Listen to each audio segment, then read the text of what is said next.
They really are. At least I'm aware of it now. Oh, jeez. Did I not start this thing? Hang on. Oh, my God. Oh, gee whiz. I don't know how to... All right, well, we'll have to deal with that in a second. It is what it is. I'm a bad boy. Oh, first of all, hi. First of all, hi. Sorry about that. I'm here. Were you doing Abbott and Costello? I'm a bad boy. That was Abbott and Costello. Oh, that's so great. All right. If you are just joining us for the first time, this is probably a little confusing for you. My name is Jay Ryan. This is Late Night Playset. We're about to start it up. We have a great guest this evening. He looks like that. Nope, that's not him. There he is. There he is. There he is. That's Gabe Abelson. Gabe Abelson, you were head monologue writer on Letterman. You have written for Leno. You Politically Incorrect, Late Late Show. I'm missing probably a bunch, but you have been around, and now you're here supporting our little thing. Couldn't be more grateful. Thank you, thank you, thank you. With that, we're going to start at the show. Gabe Abelson is our guest tonight. If you have any questions, join us on YouTube or Instagram, and we'll start it up. See you there. Mrs. Ryan's here too, right? She looks like this. Yes. There we go. Wide shot. I'm cutting it right here. All right, start it up.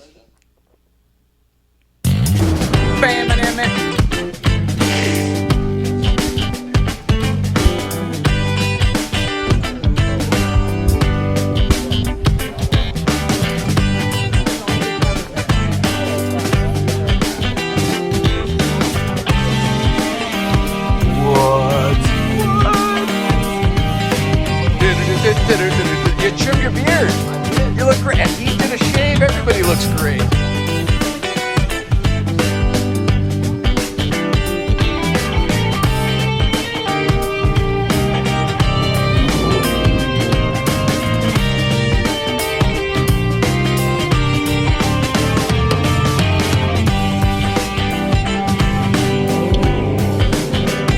What's up, you guys?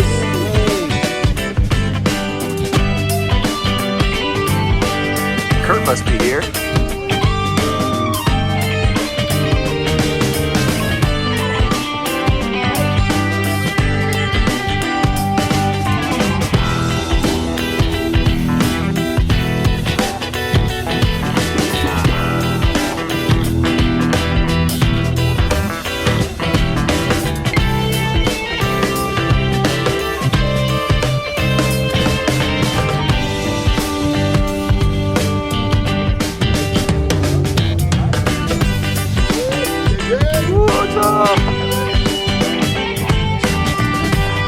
This is amazing. It's so beautiful. Hi, what's up, dude? What's up, Gus? Tommy? How are you? It's good to see you guys. Good morning.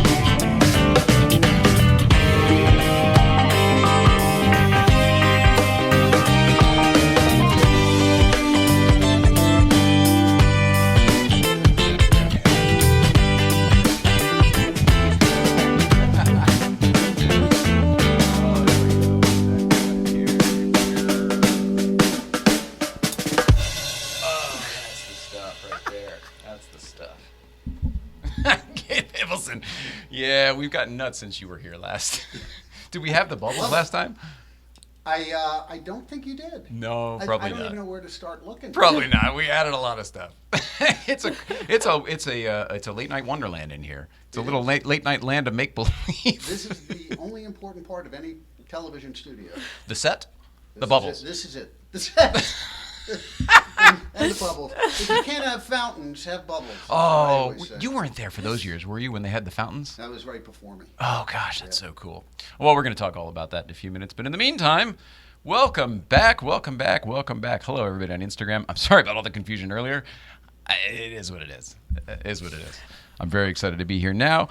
Tonight is, I got this far on the card, Thursday, November 11th. That's what I wanted to talk about, 2021.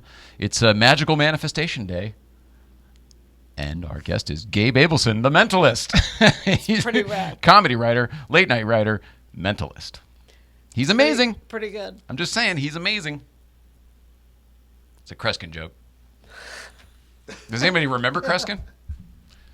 I mean, I grew up with Kreskin, and all I think of when I hear mentalist or mentalism is Kreskin. I'm assuming you're probably the same way, Gabe. But Absolutely. but most people not so much. I'm guessing these days. Him and Uri Geller. Probably not. Uri Geller was the best, but did he end up getting? I remember him going on Carson, and where did our guest go? Kind of busted him, which surprised me.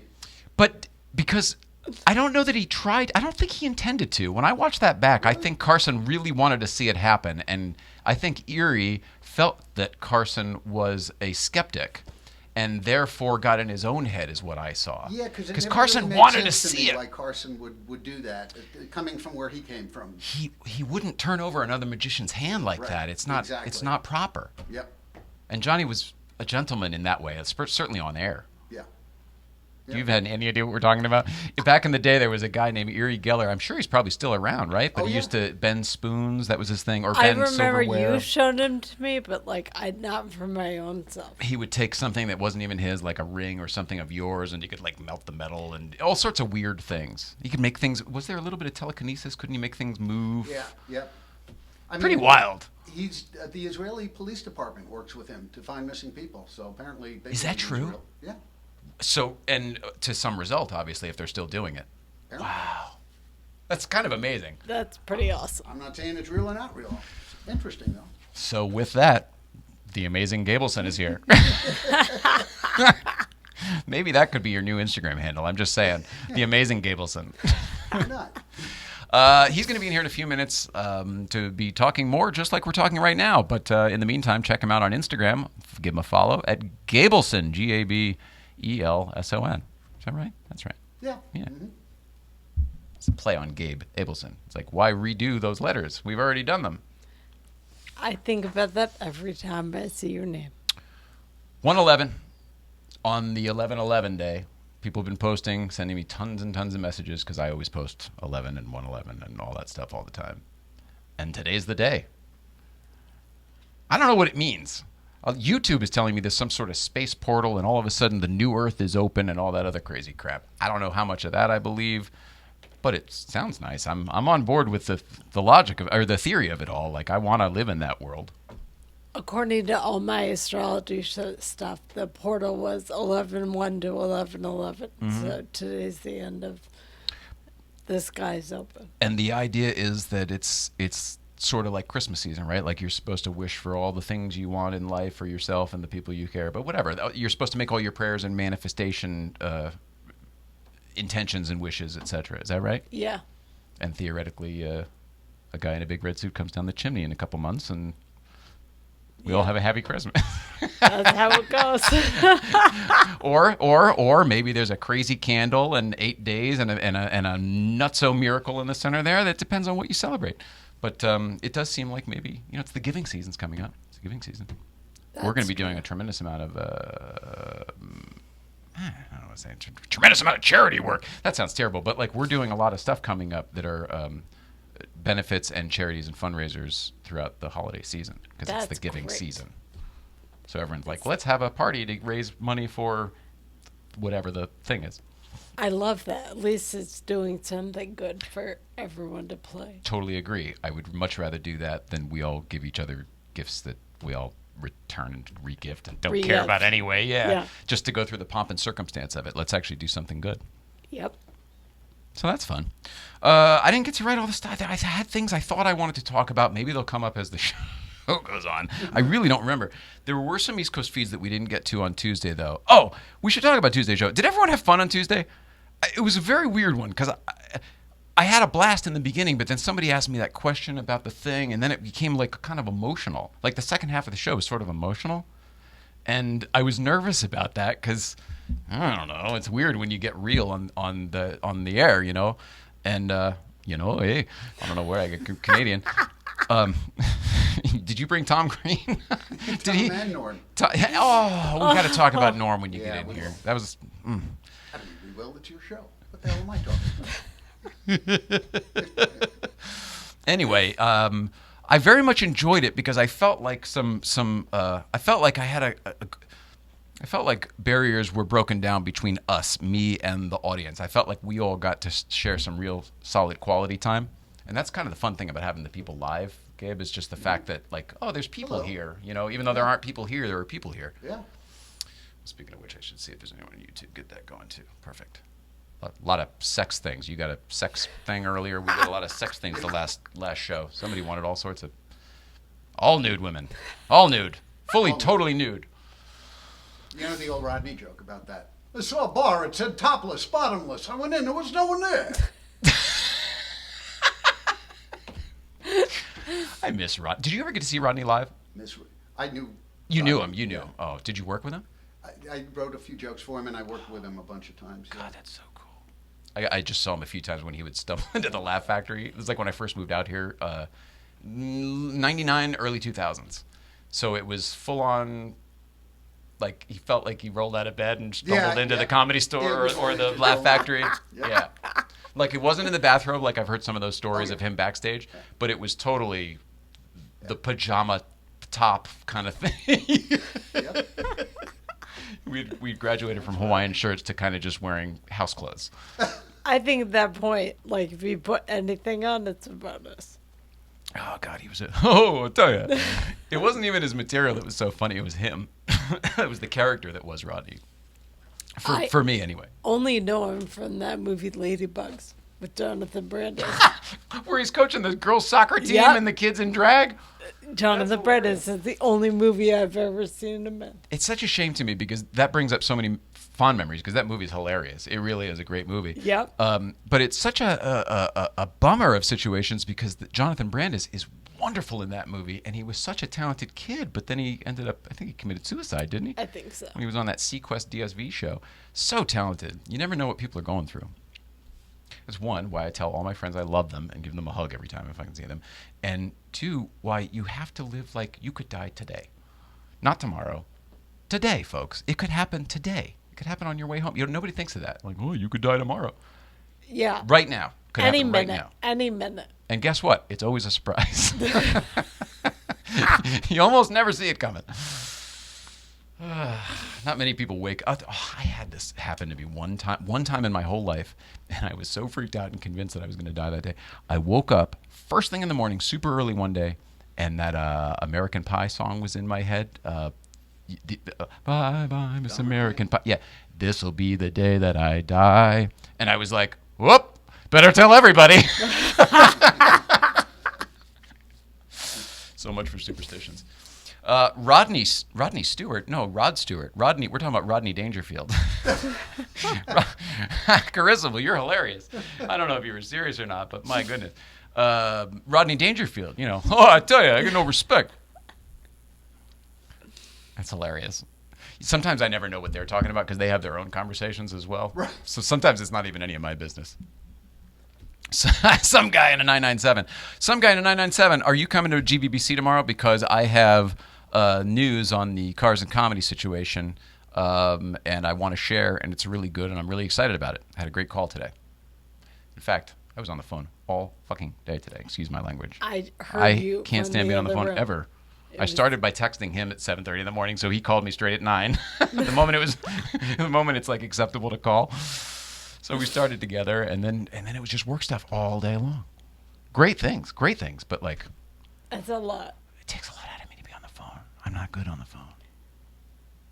You seem good on the phone, if that means anything. It does, and I really appreciate it, but that's kind of what I mean. It takes a lot out of me to pretend I'm good on the phone. Yeah, I remember that. The truth is I'm pacing all around thinking about 16 other things, and you know what I mean?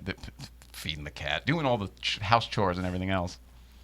You sound like how I was when I used to have an office. It was like a headset connected to the desk, but I could walk that far. Oh, I had one of that. Oh, we threw that shit out when we moved here. Hi, I'm a Time Life operator. You remember that? Hi, I'm Wendy, and I'm a Time Life operator. Yep.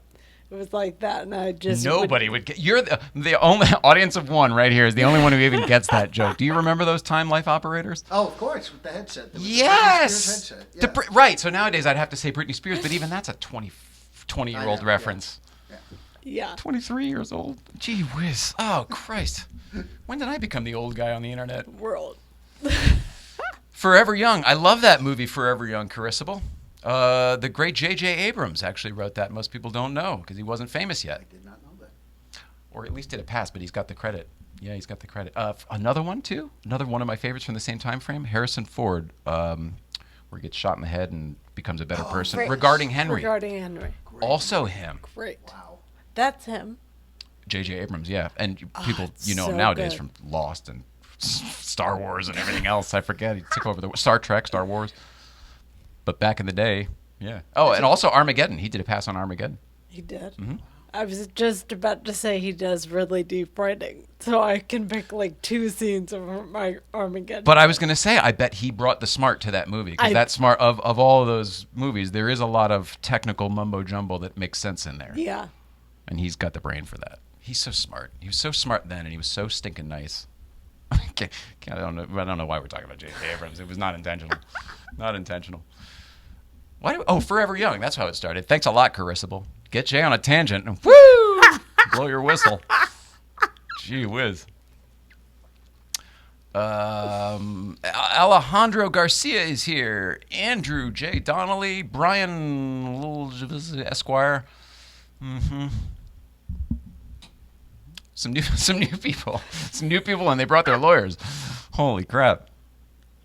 So the 11/11 of it all. I don't know. I was very excited for all of this period, and I've taken the time. Anything I saw or read said to take the time to do whatever you need at this time. Like, don't be afraid to cocoon or whatever. I'm glad you did. I haven't been on social media nearly as much. Good. It's a time to just pay attention to yourself and take time for yourself. So if you've done that, that's awesome. I mean, we're both, it helps, it hurts that we're stuck within these 4 walls all the time, pretty much. Living and working from home is a blessing and a curse. It's great now because of your situation. You know what I mean? What the hell else could we do?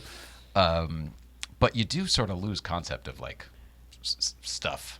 And one thing it is nice, though, it gives us a lot of time for self-care. There's a lot of, we're not commuting someplace. We're not, it doesn't matter if we don't take a shower till 10 or 11 in the morning. You know what I mean? You can kind of sort of write your own schedule, which is nice. And with that, self-care, a lot of meditation. Good. No, you too. I'm yes, I do too. You do a lot of that. It's great. I got a new phone. I ordered a new phone. I didn't want one. I didn't ask for it, but I paid my bill, and it said, you're eligible for an upgrade or something like that. And so it said the whole thing, and it says the new version of mine is the iPhone 13 Max Pro Max. Everything's a penis medication now. You notice that? Whatever, that one. So and so it says, okay, great, and you order it here, and you send your old one back. No, you don't even need to send your old one back. You send your old one back, whatever it is, and then it'll be here next week. And I said, oh, that's fine and great. But now that you got me thinking about a new phone, like I want it in my hand, so I'll just go to the AT&T store. So I went down to the AT&T store, of which there are many still. I was kind of surprised by that because I heard they closed like half of them. There were 2 within 2 miles of here. 6 within 2 miles of here, 2 on our street. That sounds crazy. So I went over there, and the front was all boarded up because apparently somebody had broken in that morning and stolen all their inventory. And I said, well, geez, I was here to get a new phone, so maybe today isn't the day. And he goes, no, we got stuff. We got another shipment from another store, whatever. What do you need? And I said, well, I got this email and whatever, so I started doing it. Can you do this deal that's on my phone right here? And he goes, yeah, do you know what you want? And I was like, yeah, it says I get the 13 Max or whatever, Max Pro Max, extra long. Jumbo size. Magnum. I want the Magnum. Give me the Magnum. And he goes, oh, nobody's got that. And I was like, oh, what? And he goes, no, we don't have that. Nobody's got that. He goes, they got to order it. No matter where you go, you got to order it. And I was like, oh, well, the thing said to order it, but it would just come in next week. And he's like, yeah, I can do it for you here. It'll be exactly the same. And I was like, really? Like no benefit? He goes, well, if there's anything wrong with it, you can come back to me instead of sending it back to them. So that's like nice, but otherwise it's exactly the same. And I was like, so if I go home, like I'll just have more time to like make my choices and pick out my stuff, whatever. He's like, basically. I was like, you're awesome. Have a good one. If I ever need anything, you're my guy. And he was like, take care. Really nice Porsche, by the way. And I was like, all right. So anyway, I came home and ordered the phone, and it said a week or 2 before it might ship or whatever. That was yesterday. It shipped before the show, so I guess new phone tomorrow. I don't know why I'm telling all you that. I'm excited about the camera. It's supposed to be the camera's better. Once it said, oh, you're eligible for the whatever, look at this thing, the camera's supposed to be better, and I actually care a lot about that. I don't care about anything else. None of the apps, take all that off. But I like the few things that I really like about it. And a good camera is solid for me. And if they can make the one that I've got now even better, I got to see that. It's pretty good. So, Getting a new camera. Oh, that Portia girl, she's got it. And she goes, you'll love it. Yeah. What kind of phone does Gabe Abelson have? I bet it's an old flip phone. He's too cheap to buy a new fancy phone. I bet he has one of the phones you can get from AARP. One of your friends is on. That's from Schneidfeld. Oh, that's Friend of funny. yours? That Friend of is, yours? I- Schneidfeld. yeah, John Schneider. From Dukes of Hazzard?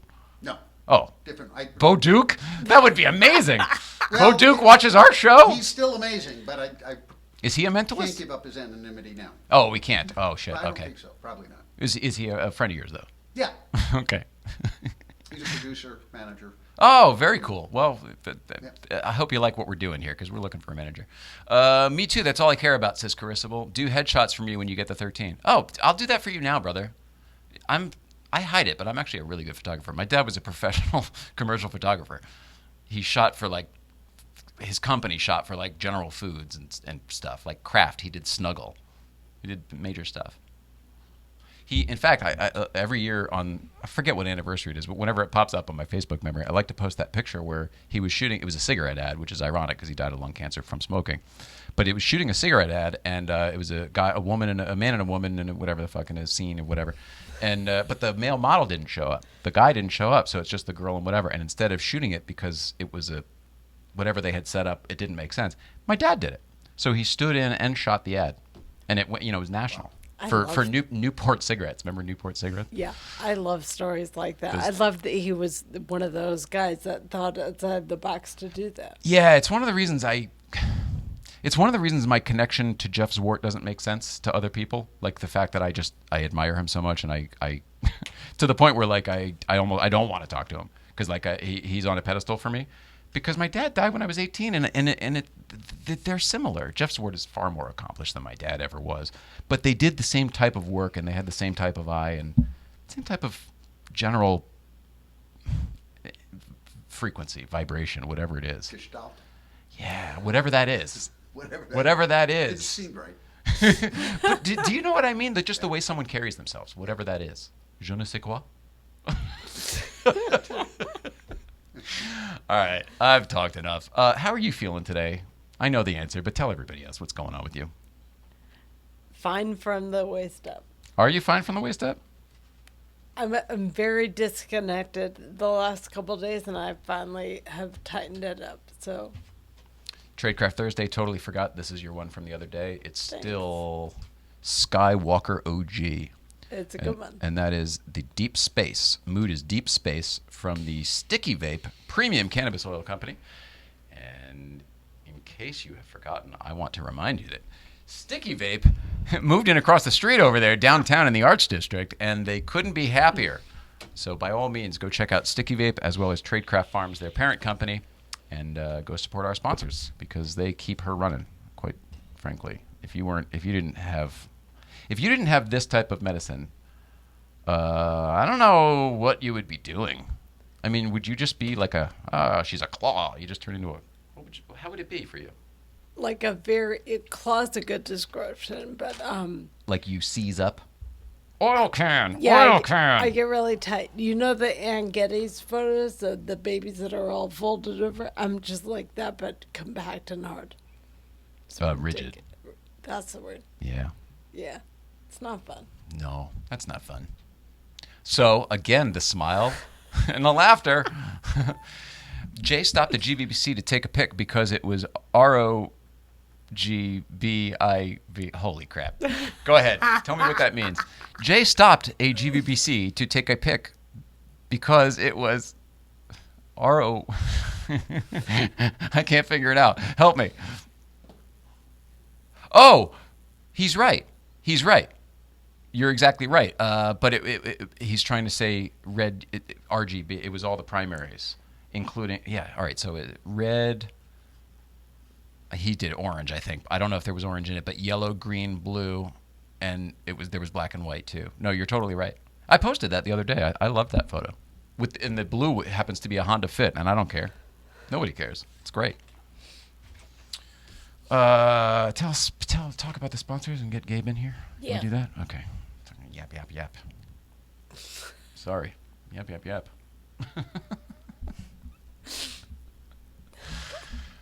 let's all take a breather, shall we? Take some nice deep breaths. I'm really excited to get Gabe in here because whenever he's here, I have a lot of fun. So he brought stuff, and there's going to be visual aids, and we're going to do some mentalism. Can't wait. They say, excuse me, all that separates men and boys is the coverage for their toys. In this case, we're talking about automobile coverage and the toys. In this case, also, we're going to expand that to the garages that those toys are in and the businesses that support all those toys and collections. St. Clair Insurance has coverage for all of your needs. In fact, they shop top providers, so you get the best coverage, period. If I were you, I'd check out Jeff St. Clair and St. Clair Insurance by going to coverageforyourtoys.com. Coverageforyourtoys.com. Coverageforyourtoys.com. Also, I got to tell you, it is my pleasure. It's my freaking pleasure to tell you that the best bubbles in the world are made by Bubbletree, the American bubble company. I'll screw that up. Also, if your Porsche needs some TLC, come on home to TLG. TLG, come on home. That's the truth. And because our friends at Auto Kennel are our friends at Auto Kennel, shop smart, better call Paul at the Auto Kennel. Also follow all those guys on the Instagram because they've all got great pages. Post wonderful stuff. And lastly, on behalf of Nicole Ryan, this is Jay Ryan from Late Night Playset reminding you to please like, subscribe, and comment below. This feeds the internet algorithm and eventually us as well. Be a pal, like, subscribe, and comment below because it will be fire. Fire. The smoke denotes the fire that it will be when you are commenting for Nicole. You're feeding the algorithm for Nicole. Look how skinny she is. She needs the algorithm bed. Feed the algorithm. Not Neck is here, but it's KNOT. Hey-oh. And Cologne 1 is here. All the cars were perfect colors. Hey-oh. All right. We're going to do a quick break. Listen to these words from our friends at Oh So Delicious Hot Sauce, the hot sauce made by bears. And when we come back, comedy late night writer, comedian his own self, and for goodness sake, our good friend and mentalist and the amazing mentalist, Gabe Abelson is going to be sitting in that chair. We'll be back right after this. Oh So Delicious Hot Sauce. Go support Jordan Brady and his hot sauce. Do you know Jordan Brady? Yeah. This is his hot sauce. No kidding. No kidding. See you in a few minutes.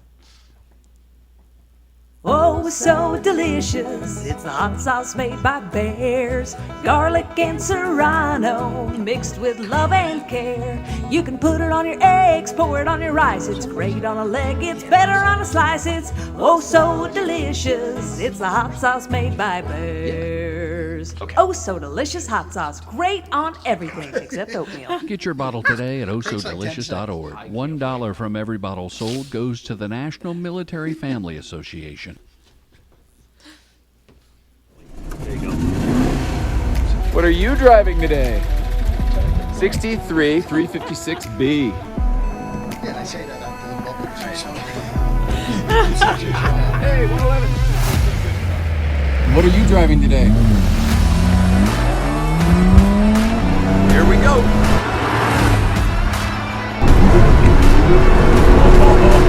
Oh, this is fun, David. Thumbs up for sure. This just proves that you don't have to go fast to have fun. You don't have to go fast. Can you see my smile already?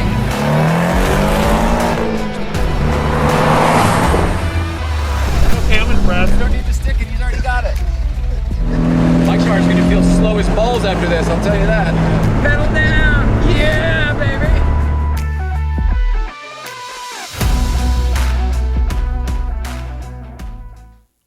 Sorry about that, everybody. I know you were over here the whole time. I'm like, whatever.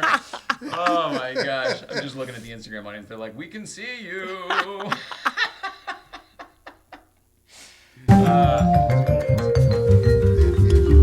With that, we are back with our friend Gabe Abelson, and Gabe was very concerned with what his camera is, so I'm going to show him right now before we do anything else. It's going to be this. How is this? And you said you want to, where do we there was something you don't want to see, so. I like that camera.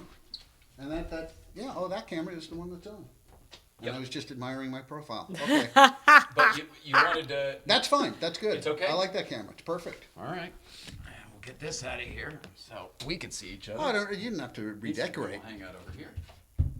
Yeah, this is good stuff. Except Instagram, you need them. Is this okay for you? That's perfect. Even Okay. better. Perfect. Even better. I'm concerned because we have mentalism going on here, folks. We have to be concerned with camera angles and things like that. Something mental.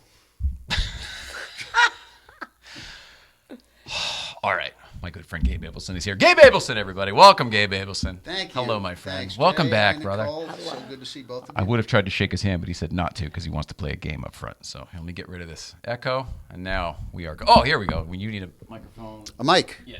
There you go. If that's not in your way, it's good. Yeah. Is that good? Yeah. Okay. Yeah, so I have a little game, a little gambit. I can't wait. So we're starting with a game. Starting with a quick game. What do you need An from me? easy way for you to make $100. Okay. Maybe. I could use it. Let's I'm do going it. to try and keep my $100, but you're going to try and take it from me. Okay. And all I have is my language, my words and nonverbal communication, Okay. body language. So, one of these contains $100. If you pick the right envelope, you get to keep the $100. You don't. I get to keep it. Okay. But That's so- a hell of a game. Well, yeah, 50-50, right? it's 50-50, but And I take your word for it that I'd one of rather them not does lose. indeed contain $100. We don't need to check. 'cause we will. We check. trust each other. Okay. We will check. Now, this one, obviously, I'm holding closer to you, so you might think, I oh, hadn't okay, he noticed. wants me to take Hadn't that. noticed. Yeah, yeah. See, I'm very subtle with this.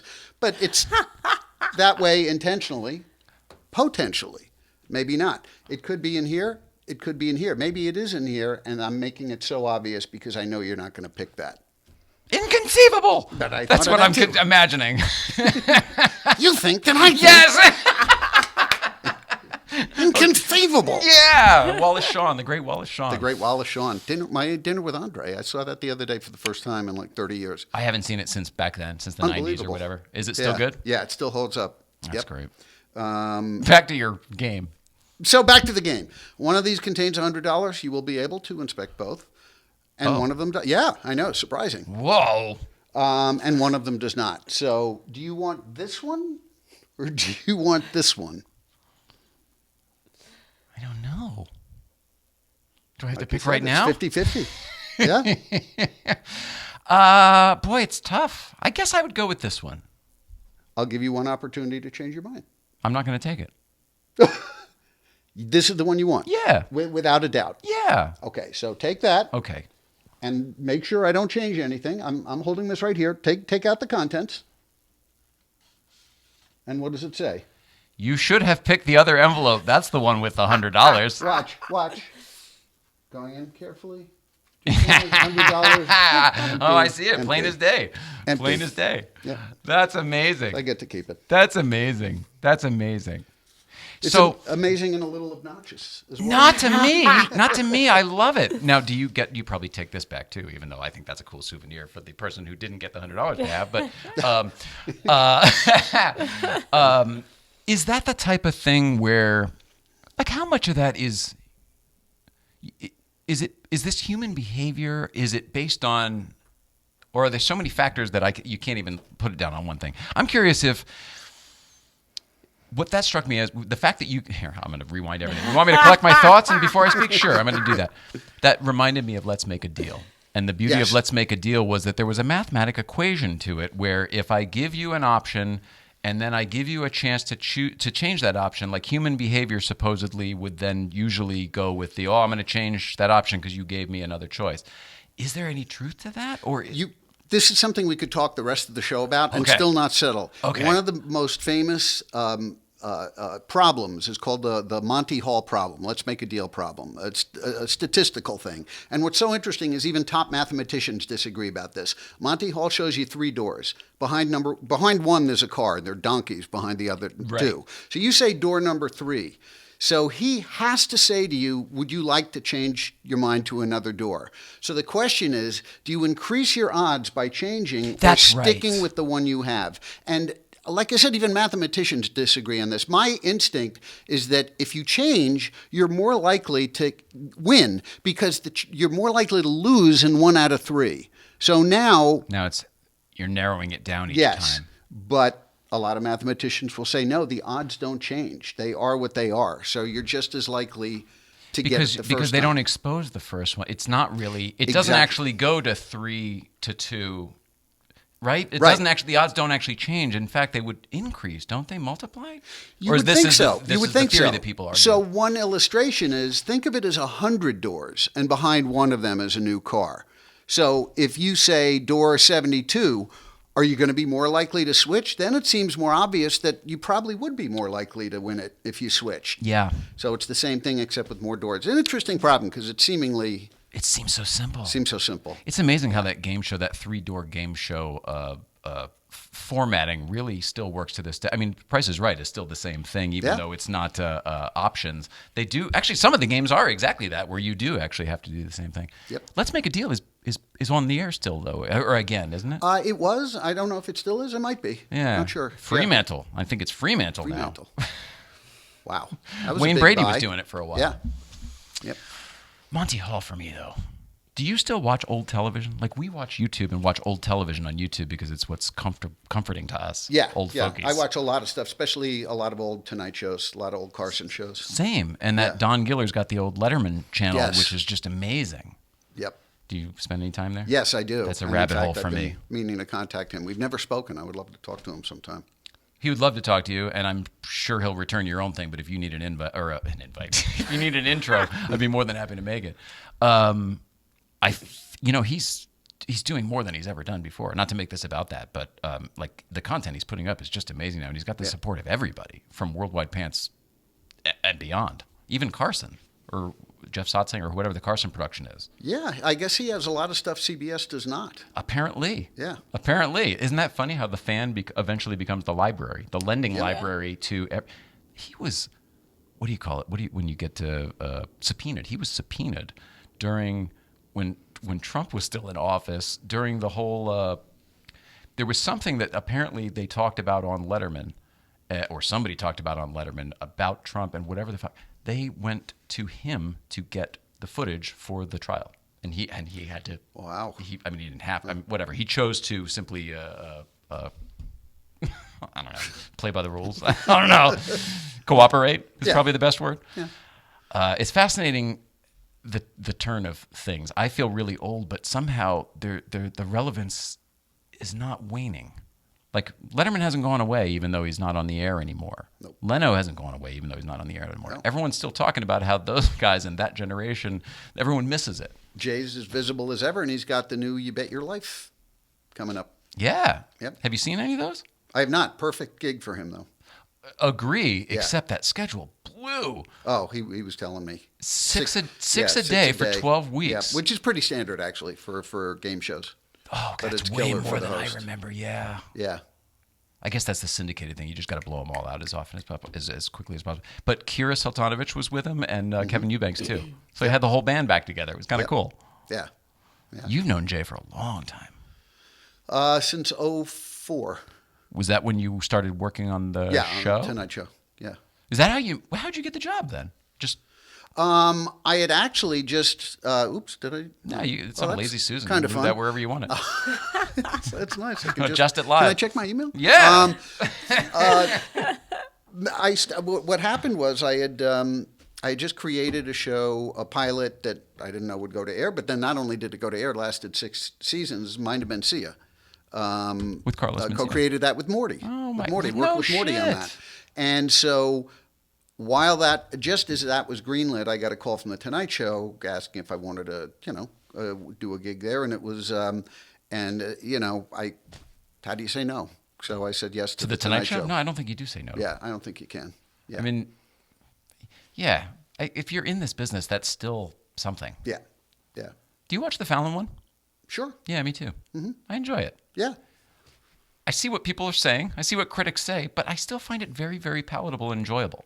Yep. And then they got this new Kids Tonight show out now. I don't know if you've seen that yet. No, I haven't. Oh, it's really entertaining. Huh. Although the only thing is I can't figure out why Jimmy Fallon doesn't just host that one too, because he's almost better.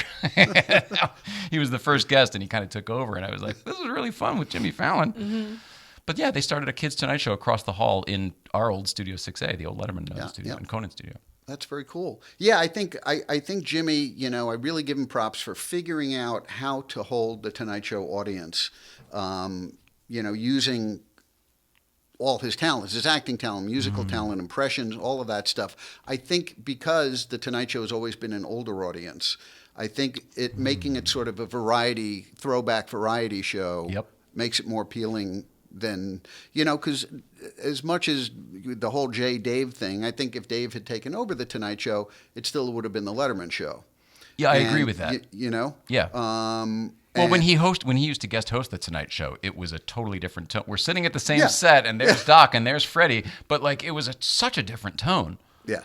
Yeah, exactly. And I think a really older generation, like my parents, they're very smart. I mean, they're philosophy professors. They just, they love Jay. They just did not get Jay. My father would say, I can see that Letterman is a brilliant man, but it's not for me. I think that generation, if I can say that, insulting an entire generation, is missing that sort of irreverence gene to tap into that kind of humor. Yeah, and Jay was very palatable.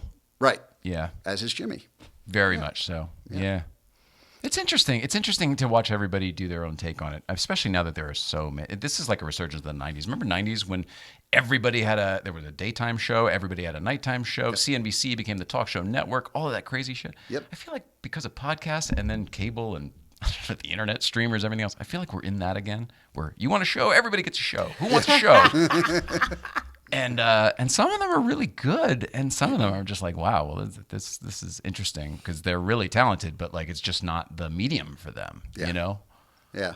Some people are like, oh, I can host a podcast because I want a podcast, and that's fun. It's like, but there's a whole freaking art to like hosting somebody, good or bad. Like there's a whole thing to it, Yeah, yeah. Absolutely. I mean, it's like when comics, say to me, oh, I put a late night packet together. It's like, no, even if and I have had comics that have been doing this for 30 years that just really couldn't get the hang of monologue writing. And then like a lawyer or a CPA will come into the class and they'll get it because it's almost very mathematical and formulaic, which if you're a stand-up, formulaic means you're a hack. But in late night, you have to follow these certain structures. There are parameters. The phraseology is the same for a reason. It's what works, It's a new language to learn. What the hell is that all about? Why is that? I agree with you. So what is that? Is that people are like in the old days? It used to be that you're up late at night and that's a different psyche and all that stuff. People watch shit whenever the fuck now, but still, this type of format has to have a certain bite to it. What's that all about? Why? Who gave us that? Well, I think Letterman. If you really go back, I think Steve Allen and Jack Parr, Allen. because I think it's been 60 years, and that's why I don't know how much longer the standard talk show format is going to hold up. Ooh. But for 60 years, it's been monologue. Earlier today, nothing personal about the host. Dave was the one guy, and Ferguson did some more personal stuff. But mostly, Parr in the old days was very personal. And Parr is looking outward and observing the world around you, whereas stand-up is almost an opposite art of telling jokes because it's all internal, what you're afraid of, what you love, what you hate, and so bearing your soul, peeling back the layers.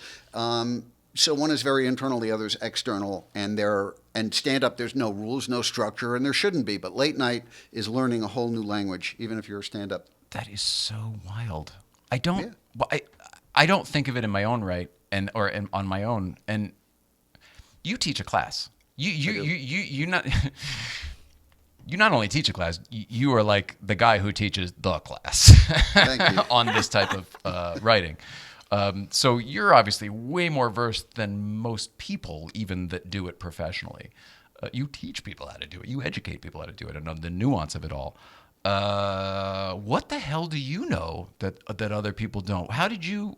Is it from experience? Is it that you cracked the code? Like, what's your deal? Why are you so good at it? Well, first, I've been teaching comedy writing for 37 years, since way before I had a right to do it, when I was in my 20s. I've been deconstructing it for decades. And for 3 decades, when I'm able to, I teach privately, and I teach at Flappers Comedy Club here, the advanced writing for late night class. And so really, it's just being an old fuck. Because I wish there had been a guy like me, again, not because of any God-given knowledge, but just experience and having worked behind the scenes at talk shows for so many years, that could have told me, no, don't do this. No, a joke better be 3 lines or less on the page, even if Dave makes it 30 seconds.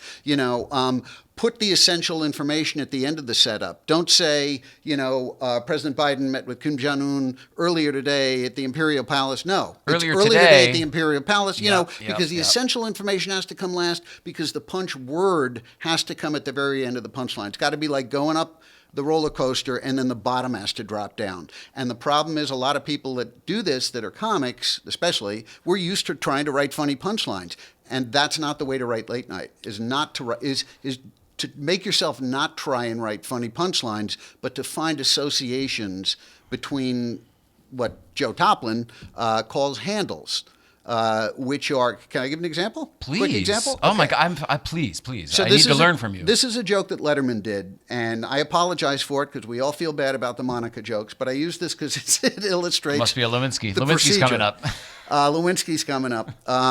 So when Clinton got caught, a few months after he got caught, he hired 2 spiritual advisors to come and pray with him in the White House. And I thought, this is just a typical empty gesture of contrition. And so I said, I got to write a joke on this. So now what do I mean about finding the handles? I know that joke is going to end up with the sex act in the Oval Office. So what am I going to connect that to? Well, the other thing in the setup is the spiritual advisors. Because the setup is always just a simple factual statement based on the news. The other thing that I have to learn is just very simple. But the setup is the nugget that the audience, it's the premise, right? It's the premise. Yeah. But you can't have too much information in it. Like a lot of writers that start writing monologue will have 70% of 18-year-olds. I'm gone. out. I've Yeah, checked I'm out. Me too. So the setup was right out of the news. Concise. I said, President Clinton hired 2 spiritual advisors to come and pray with him every week. Great. Just so we need more people in the Oval Office on their knees. So, That's great because you do the joke without even having to do the joke. That's Didn't great. say I was proud of it. No, but that's still good. But the way that joke gets written is the process, is using the process. So instead of trying to think of a funny way to say something, I think spiritual advisors, how can that tie in with Monica doing what she did in Clinton? And I think, okay, they wear robes. Monica's blue dress had the stain. Maybe that was it. No, not quite close enough. Wine away from, no, confessional. Maybe there's a confession. No, they pray. They're on their knees. That's the light bulb going off above your head. So it's going Finding through. the common denominator on that Yeah, one. yeah. It's going through, again, dating myself, a mental Rolodex. Hey-oh. Going through that mental Rolodex of everything that I associate with spiritual advisors and see where it intersects with the Lewinsky scandal. Right. And once you find that, you haven't tried to write something funny. Then the joke basically writes itself. And you're just tweaking You simply it. plug it into your framework that you've already proved works. Yep. So it's all about cross-referencing. Oh my God, it's so amazing. It's so amazing. When it's done, I mean, there's such a difference between the good stuff and the mediocre stuff. There really, I'm not talking about anybody or anything. I'm just saying the stuff that works and the stuff that passes is different. Yes. And I can't believe that it's you when you explain it, it sounds so simple. Oh, well, how come everybody doesn't just understand that all of a sudden and It's then so and hard. then do it? It's so incredibly hard. Also knowing, because it's the most concise form of joke writing. You know, in stand-up and Andrew and Nora may not make the difference between a joke killing because half of it is you. There's no you when you submit to a show. That joke has to be twice as strong as a stand-up joke. It's got to jump off the page. So that's why, you know, the massaging of it so that there's this giant surprise at the end is what's going to pop off the page. You know, you don't, in stand-up, you have your persona to sell a joke. So, like, one of the things I loved about Dave is if he liked a holiday joke, he would do it every year on that holiday. So I knew it was one less joke I had to write. No, but even as fans, we all sort of appreciated that. Yeah, because he you was the waited type of for guy it. who sort of seemed like he doesn't normally like this type of thing. So if he likes this one, we're going to do it every year, and it's going to become a tradition, and that's what that show was all about. Yes. Yep. It rewarded the people who continued Who were- to watch. The constant viewers. Yes, Yep. yes, we all got those little nuggets, and everybody else got a show. Yeah. But the people who really knew all the nuance and the ins and outs of it, and who Rupert was, and who all the different players, and all the ins and Exactly. outs, and the staff members, and what their names were, and remembered them from years past, because then all of a sudden somebody says something, and it's a callback that only you get. That's right. God, Don's doing a Pete Fatovich thing right now, and I don't know. He was still sure. there when you were there, I'm sure, right? Yep. Associate director, I think, was his Yeah. title. Yep. he was just such a great guy who made it into so many different things. It's a prime example of what I'm talking about. Just running gags that don't even make sense sometimes. Let alone a holiday joke that is a good joke. Right. It was well, that's right. I had one that he did every Christmas and one he did every Halloween. Yep. The Halloween one was Halloween in Greenwich Village, in the West Village, is something to see. Only on Halloween in the Village can you see a man in high heels and a dress on his way to pick up a costume. It's that last word is, and then the Christmas one, which I'll also apologize for beforehand, is it's expensive to buy a Christmas tree in New York. It's $100, and then it's an extra $50 if you want to tie it to the roof of your car. Oh no, wait, I'm sorry, that's the deal on a hooker. Which Dave was always, he was big with the, no, wait, I'm sorry, that's this. Right. And again, it's the construction, it's the framework that, is used over and over. At NBC in the old days, it was always Times Square jokes. And the movie in Times Square was always, if you're in town and you're blah, blah, blah, and you want to go see the movie, whatever, it's probably not what you're thinking of. Yeah. Oh, God. So when you were, go ahead. What were you going to say? I was going to say, when we talked a few days ago about me coming on the show and all that, I did ask you to do a couple of things. And I asked you to go on, I'm sure all your viewers are savvy of this, but I asked you to go on IMDb, which if you ever want to know anything about somebody in a film or a director or whatever, what's that? It's the envelope with the contents of this, and it's labeled Kreskin. Oh, okay. So I told you just to go look up any movie. You gave me a website. Look you said, up scroll anybody around. you know. Yep. And you went and I'm sure you probably went and I said, search for anyone you want. Probably even better if it's somebody I don't even know. Mm-hmm. And then I think you said you were looking at a movie or something or a couple. So that's been there. I have absolutely no way of doing this. I was in another city, correct, when you did this? I just want to make it clear that... Not in this, correct. Another city. We were on the telephone. I wrote this my own self on a blue card. I folded it in half, and I put it in this envelope. You didn't even ask me to do that, but I did it for the sake of exposition. Right, and I never asked you to go click on anything or anything like that. No. You said it was the equivalent. It was the digital equivalent of, here, look at this piece of paper and find blah, blah, blah on it. But I wasn't with you. You did it totally wrong. So I'm just going to, I want you to think of what you were looking at. Mm-hmm. I have it all. I'm locked in. Okay. You want me to think of the, should I say I have two? Let me, I'll let you run it. let me see. Okay. So, am I right, though, that because I think we talked about looking at a movie and looking up a person or something? You're exactly right. But the first time I tried to do the movie and you said, all right, I'm not getting it. So you had me do another movie, but they were next to each other. So I still have both movies in my own head if you need them. But you never clicked on anything. No, I don't. I think you told me specifically not to click on anything. Yeah, exactly. Yep. I didn't want any sort of connection to anything. So I just want you to... So you looked at a few movies or a couple movies. You were deciding between two movies. I looked at a lot. I chose two, yeah. But when you say chose, you never clicked on anything. You were just looking at something. That is correct. Okay. That is correct. I'm gonna write. Should we tell them what the website was so they know? Or you said Well, it was I mentioned movies. it was IMDb. Oh yeah, exactly. And it's IMDb is IMDb. It's it was very random. I mean, it was literally a page with many movies on it. Many genres of movies. I don't know if I'm going to get both movies. If you get one of them, I'm going to be impressed. Yeah, I'm only picking up one movie. Should I think about it harder? Because in my mind, I'm not thinking about them because I wrote them down, but I could think about them. Just one movie keeps coming in really strong, and maybe it's because I think it's like a very, very like major action, kind of violent. Whoa. Okay. Does that make sense? Maybe. I think this one. I don't know. I have a feeling these are both well-known movies. They were to me. They were to you. Okay. Yeah. I just wrote one down because I don't know what the second one is. Kreskin. That's hilarious. Yeah, so I've committed myself already. It's on the other side of this thing. You want me to open up mine? Yeah, yeah. Is that how you don't want to do take it? out the person that you're thinking of, just the movies.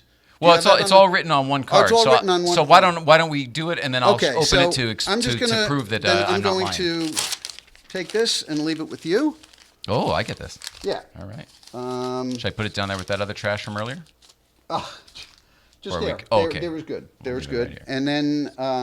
And then you're also thinking of a person. Person. And you said it's probably someone that I would not know. I'd be very surprised if you did know her. Whoops. Her. This person. Okay. This person. Sorry. I just ruined it, didn't I? Well, I think there's probably 2 million people on IMDb. Sure. I did narrow it down a bit, though. but I would say I would be incredibly surprised if you were able, you know what I mean? If there were any type of connection there. Yeah, I there's- can't see it. I wouldn't see it. Well, again, I was in another city, and you were basically doing nothing. I was just, right? I mean, Yeah. you were doing this on your own. But beyond that, I just don't even think in the real world outside of that you would know who this person is. So now I have no chance of getting it. I guess what I mean is like it's not. Well, I shouldn't say this, but it's not like Scarlett Johansson Okay. or something like that. you know? Okay, so I have Oh, I shit, have a that's what you person. I'll tell you what I'm picking up about this person. That's amazing. Yeah, Did you see what I wrote? I saw enough of it that it looked pretty fucking right. Because I didn't see the whole here's- thing, but I here's- was like, wow, that looks like it. Here's what I'm confused about is the first thing I was getting, I mean, you said it's a woman, but I'm getting a male character. I wrote down, actually, I don't even know She's from a lesbian. this. She's if a it's- lesbian. You got it. She's a lesbian. You're right. Is that true? It is true, yeah. Okay, I didn't think you would exploit that for... No, she's a lesbian, so maybe there's some male energy on there, but I mean, I don't know. But I'm getting... Well, that is interesting. Maybe it's that, but I'm also getting a male figure that you said she's unknown. I'm getting a famous male figure that I think is... Yeah. She's closely associated You've with. got it. You've got it. I can't Am believe I it, right? but yes! Okay, so here are the two I'm pretty pieces sure of you got paper. spyware on my phone now, though. That's the only bummer. But you never clicked on anything. No, you just, no. You just looked at something. Yeah. Okay. Let's. Yeah. Okay. So Want me to this is open the it up? person. This is the movie. The other movie. For some reason, I'm not getting the other movie. I don't know if this one is right either. But let's see. Let's see. You want me to open mine first? Yeah. Yeah. Now, I wrote this, and no one was around me. I mean, I'm saying this for him, and then I folded it in half, and then I put it in this envelope. I didn't even know you. No, had I did it till- this morning. Till we were on the show. So, do you want me to read this? Do you want me to show it? How do we want to do this? I have 3 things written on this piece of paper. Okay. So, what is the first movie? Well, there are 2, and one more closely matches what you said. Should I say that first, even though Yeah. I wrote it Say the second? one you think matches mine. Pulp Fiction. Because Open that piece of paper. because you said violent and action. Okay, here we go. Okay, Let's so get a this- nice close up of this here. Pulp Fiction. Which was something that you never selected or anything like that. You just went and looked at a whole bunch of stuff and thought of one. So it really only existed in your mind. Yeah, Okay. sure. Yeah. Okay. So this I'm going to be way off on, I think, but I don't know. Okay, it's a woman. It's interesting because I was getting this strong male presence, but I think because she's associated with him and he's super famous. That Yeah, makes yeah. sense to you, You're right? exactly. I tried to Okay. do the old switcheroo there. I tried to get you in the back door there. Okay. That's not true. I didn't try to get you in the back door there. That's not true. I was just going to ignore it, but thanks for drawing attention to Throw it. it. Anyway, yeah. Do we want to say the celebrity? Because people won't know who this person is. I'm not sure who the celebrity is. Who's?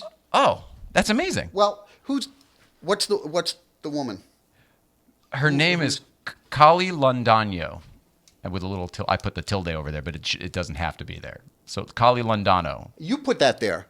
It's on there, her name, because And I know her I've- personally, but it wouldn't probably have been on It IMDb. wouldn't have been there, and I have not touched this envelope. I didn't even know you had an envelope, right? Until 10 Correct. minutes ago Yes, when you showed it to me. correct. Open that piece of paper. It's interesting that you wrote it that way. Very interesting. You wrote it exactly the way I did, with the tilde. Oh my God. There it is, right there. Oh That's my amazing. That's amazing. That's amazing. And the last thing. And just for comparative sake here, Yeah, there you go. you know, can you believe that? There it is. I genuinely have no idea how. The you other pulled movie was that The Green out. Mile, by the way. Green Mile. Yeah. Okay. I like that Green Mile. And that was actually Yeah. the first one, but then Pulp Fiction, that was easy to imprint on, I'm probably pretty sure. It's never 100%. Wow. I do my Wow. best. Do How my fun best. is that? Now, yes or no, before you throw out the envelope, I asked you to think of a drawing. Yep. And just confirm this yes or no. I said, I want nothing written down, correct? I said that. You Did actually I say that to you? Yes. Okay. I said that to you. I don't want anything written down. I said, I don't know if I said don't tell anybody, but I don't think you ever said anything to Nicole. You kept me so occupied before the show, I had no opportunity to tell So, anyone anything. so yes or no, this, Bless this you. bless you. This exists only in your mind right now. My drawing does. Your drawing. Yeah. Your drawing exists only in your mind. Yeah. Is it something that you could reproduce? Oh, yeah. Okay. So I'm going to try and draw it, and I'm going to have you draw it. Okay. Is that okay? Sure. You want a blue card? Yeah, that'd be do you want great. your pad again? Blue card be good because this probably won't soak through. And there's another Sharpie. And I don't Are want these to- done with your special Kreskin pens? Is that what's going on here? You got some sort of crazy mentalist pen? You notice he's not letting me use my own. You want to use your own? No, I want to do whatever you want. I don't normally sketch in Sharpie, but whatever you The want. only reason I did that is so it plays better for the camera. He's smart. He's got me there. If you Okay. want to use a pen, that's No, fine. this is You can you. use your own pen. You got it. Okay, so whatever you do, don't let me see what you're drawing. I'm going to draw. Try and pick up what you're. All right, I'm gonna go to a nice wide shot so nobody can see shit here. Okay. What are you doing over there? All right. And try and. And like I said, right now this exists only in your mind. Yeah. So I don't know what. What the hell is that? Good luck. This makes no sense to Yeah, me. if you get this one, I'll be impressed. This makes no sense. I to me. feel like Dave with Kreskin. If you get this one, Kreskin, I'll be impressed. If you can get this one, Gabe. This I is have really no something. idea. And by the way, I guarantee this is wrong because this is. I said, maybe draw something that actually exists, and what I'm drawing, I don't think exists anywhere. I'm gonna flip mine Oh. over. Oh, now it I makes think sense. I just realized what this is actually. You're unbelievable. Oh my It's Let me just see. like Kali Landano. I me saw see. it on his paper. Let me see. Let me see what you drew, Son of a. and then show what I drew. It's unbelievable. Let's see what you drew. I drew this. But looking closely at what mine is, it's very obvious Well, what mine it's is, right? very obvious who the artist is. Well, no, but I'm drawing this thing, right? Because that's what I know how to do. But look what you did. It's the same thing. Here, hold it up a little bit so I can, if you can see it in the thing here, in the shot. There you know go. what's Look at that. interesting is it has the two bands on it, and then like the honeycomb Yeah, we thing both did behind it. We both did it exactly. and then the segments for the stand. It's Okay, ridiculous. now I'm scared. It's ridiculous. It's ridiculous. We're gonna get that computer moved for next time. That is wild. That is weird, that wild is some stuff. wild stuff That there. is weird, wild stuff. Manuel Carrillo says, commenting for Nicole. Thank you, Manuel Carrillo. And let's see here. It says, any Alan Coulter stories? We got to talk about our fallen friends, Yeah, we'll shall talk we? about Alan. I have something from Tony and Inky Mendez. So we mentioned, I guess I brought it up just before you said, I said we've lost a lot of Letterman people lately, we or a did. few significant Letterman people lately. Tony Inky Mendez, which is the cue card guy, just passed away. And Alan Coulter, Yep. Big Red, the announcer, Red. just passed away like a couple weeks ago. These are both people you worked with every day. I love both of them. Alan, was just so amazing because he was willing to do anything. He didn't care about looking foolish, looking silly. And, with his incredibly straight presence, it was always hilarious. And Tony, of course, is Tony. He'll say or do anything at any moment. See, I love Tony. Tony was very friendly. I didn't know Tony from The Late Show. I met Tony at Saturday Night Live when I was an intern when I was a kid, right? So I'm like senior year of high school. It's like 1994. But he worked at Saturday Night Live doing cue cards. And he wore his Letterman jacket. So I started talking to him about that. He had the Late Show jacket on. And that was how I got to meet him. And he was really nice. And he took me in. He showed me the whole under the bleachers section, all that stuff. And he taught me the whole thing. And it was just really, really nice. And that was how I met him. And then he was the Letterman guy. Yeah. So I don't have any personal stories from the Letterman or anything else. I just have a guy who was really nice to a kid he didn't even know or need to be nice to. And he took the time. And I'm grateful for that. So Yep. what was he like working with every day? Oh, he was the best. Tony was the best. He was great, and it was just so funny because he would talk to Dave in a way that nobody else could. I mean, even Dave's personal assistant, nobody could talk. Even probably his wife, nobody could talk to Dave the way Tony could just say, "Go F yourself, go sit in your ivory tower," and everybody would laugh because nobody else would ever talk like it. And it was just so funny. It was just some sort of familiarity they had. Yeah, and he had a great sense of comedy too. Really great sense of comedy. He was a performer first. I mean, he was Yes, a he dancer was. and a performer on Broadway for so many years. Yep.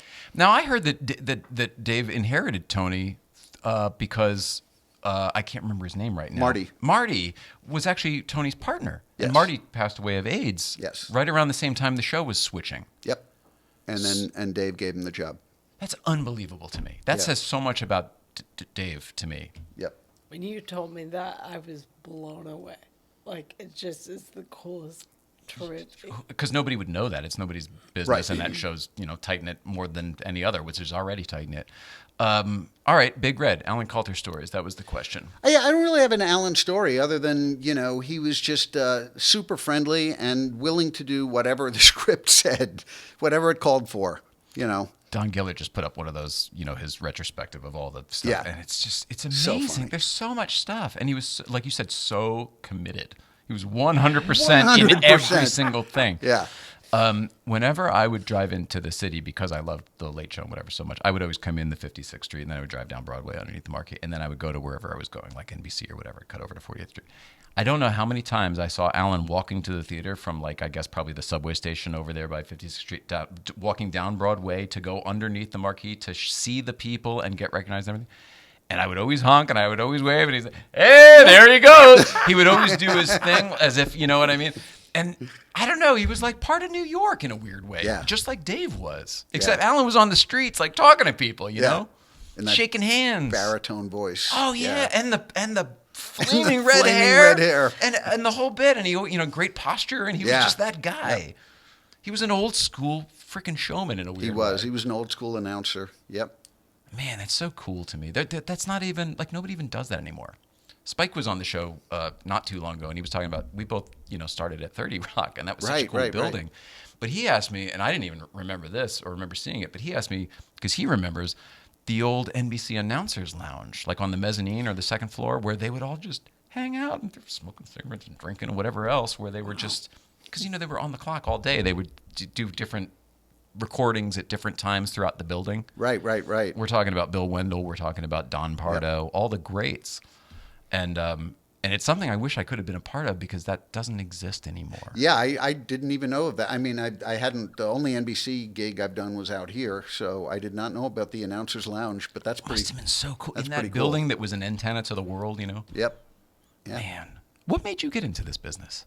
Like, seeing that shit is what made me get into this business. What did it for you? I mean, for me, it was just buying my first George Carlin album at 13 years old, and memorizing it. And then the fact that he grew up a block away from me.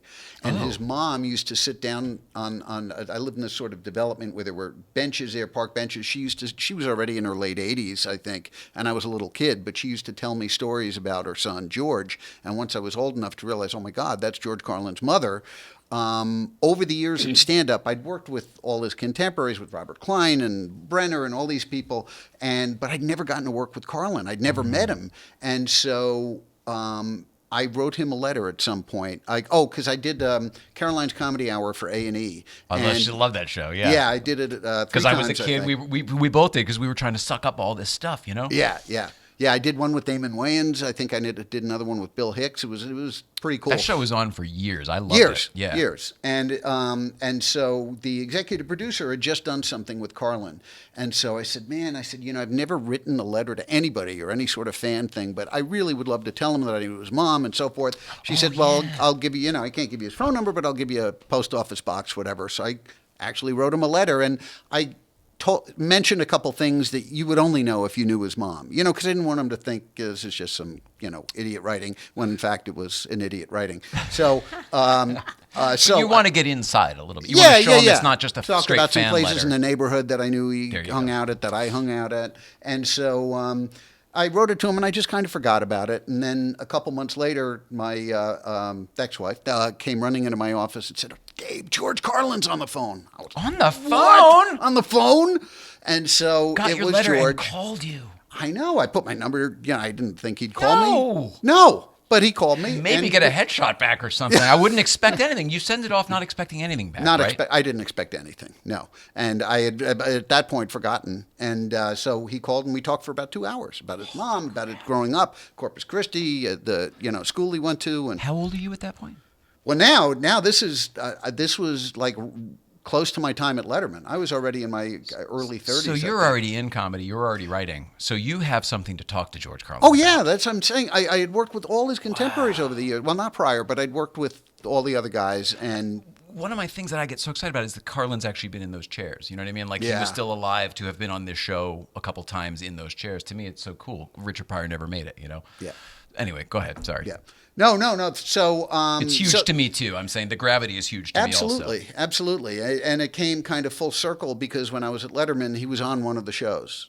And so I never, go up to a guest dressing room, whatever, but I did want to say hello to him. And so I went up there with a producer and we talked and just really hit it off. It was great. It was, Did he remember you from the phone call? Oh, yeah. From oh, wow, great. Because, how many You guys build grew off up in of his that. neighborhood that became comedians and are, I know your mom.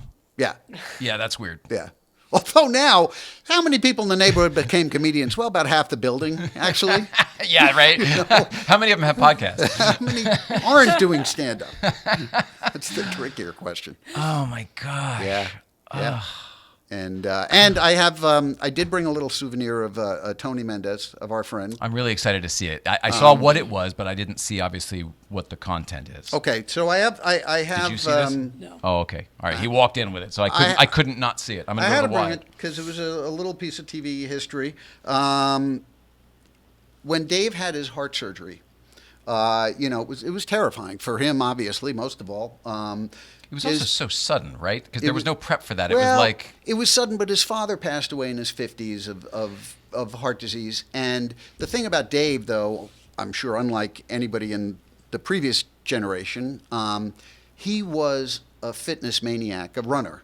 So see him. I every grew up day, watching him miles run and in the miles, morning. Yeah. every day. And so they said if he hadn't had a runner's body, he probably wouldn't have made it that far.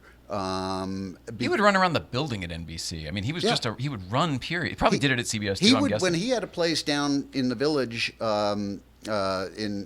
He used to get up at like 4 a.m. and run under the West Side Highway, the studio, when it's pitch dark outside, pitch black, and and seedy. and seedy and dangerous. Yeah. And he would run up to the studio. Yeah, he was. That's hilarious. Yeah. God, he would run at our high school track and around the neighborhood and stuff. Yeah. When he was at home in Connecticut. Yeah. Different. A little different, yeah. Yeah. Wow. So it was So- actually being so fit that It made was him being so fit make that, it. that saved his life, I think. And His dad, I think, just dropped dead of a heart attack, Yeah, right? yeah. So, So because he's Dave and he has a doctor, and he knew that this would have to happen eventually. He would have to get this surgery. Dr. So Vinny no- Boombats. Dr. Sorry. Vinny Boombats. I tell you, I'm all right now, but last week I was in rough shape. You do a great I Rodney. tell you. Whoa. My wife, she's no cook. In my house, we pray after we eat. Oh, my God. You put on 100 pounds to do that. That was amazing. You sounded like Rodney. That was I heard- incredible. it's I've never funny. heard your Rodney. That was I amazing. tell you, yeah. Well, we were talking about Norm Macdonald, and there was a bit of his that I never heard that I actually heard Dennis Miller do last night. And it was Norm was on the show, but Dennis Miller did the bit, and it was so funny. Was it on Dennis's podcast? What was Yeah, the show? it was on Dennis's podcast, and it was probably everybody knows this but me, but it was just so the way Norm thought was just amazing. He says, "Hey, I feel bad there for homeless guys. It's just it's terrible there. I really feel bad for is a homeless guy's dog. He's got to be thinking this is the longest walk ever. He's got to be thinking I could do this on my own. I don't need this guy. And by the way, thanks for the leash. Oh. Anyway. Oh, scary. Oh, it's so good. it's weird. I can't do the people that I should be able to do, but I do offbeat impressions. My newest one, again, I do only people who passed on. No, Well, that's respectful. Yeah, it's a tribute. No, Norm really is. But he was a friend of yours. You used to work with him and you wrote for him. I know. I didn't write for him. Okay. I knew him through Tom, our mutual friend Tom Green, and so we hung out a lot. And not a lot, but we hung out a number of times. Okay. And Do I they actually know each other through Canada or through comedy? They know each other, yeah. Like when Tom was a kid, he used to watch Norm when Norm was still young, Awesome. but older than Tom at the at Yuck Yucks Sick. in Okay, Canada. cool. So Yeah. it was influential for Tom. Very Norm much. was influential for Tom, like Dave and everybody else who Absolutely. made Tom. Okay. That And the makes a thing lot of about sense. Norm is, off stage, and you'd have a discussion with him, no matter how serious it got, he would say something, it would just make you double over laughing, and he wasn't trying to be funny. It was aggravating to me because I would have to try, and I would never be half that funny. And it it's- was just the way it came out. It was just so brilliant. Was it his cadence? Was it just the fact that when he talked, you could see his mind work? Yeah. That's what it was for me. Yeah. Like you could see all the moving parts whenever his mouth would move. You could, and there was always that sort of hidden knowledge there, that Because he had that little boyish fucking wink, Yeah. that little twinkle in his Yeah. eye and that little half smile of like, I know something that you don't. And Exactly. it's so good that you just want a taste of it. Yeah. ID. There's a weird abbreviation, huh? This is the best. I, of course, is, I is short for I, and D is short for dentification. Of course, I have to lean in to say that, so. Dentification. Dentification. His final Letterman was like maybe the best stand-up segment I ever saw.